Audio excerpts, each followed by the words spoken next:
આ શું છે? બટાકાની વેફર. બટાકાની વેફર શામાં તળવી પડે? તેલમાં. તો મને ચાલ આ વેફરમાંથી તું તેલ છૂટું પાડી બતાય. ચાલ હવે તો તેલ ના છૂટું પાડી શકાય. ચલો હું તમને તેલ છૂટું પાડી બતાવું. હું એક લઉં છું બટાકાની વેફર અને લાઇટર લઉં છું અને લાઇટરની મદદથી આ વેફરને હવે હું સળગાવવાનો છું અને ઈશાંત મને મદદ કરવાનો છે. ચાલ ઈશાંત સળગાય.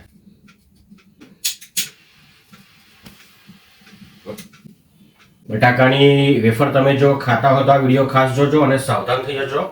જોજો કેટલા તેલના ટીપા એક બટાકાની વેફરમાંથી પડે છે.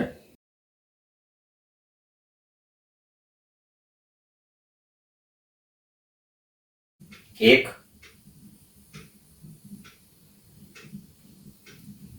બે, ત્રણ, ચાર, પાંચ,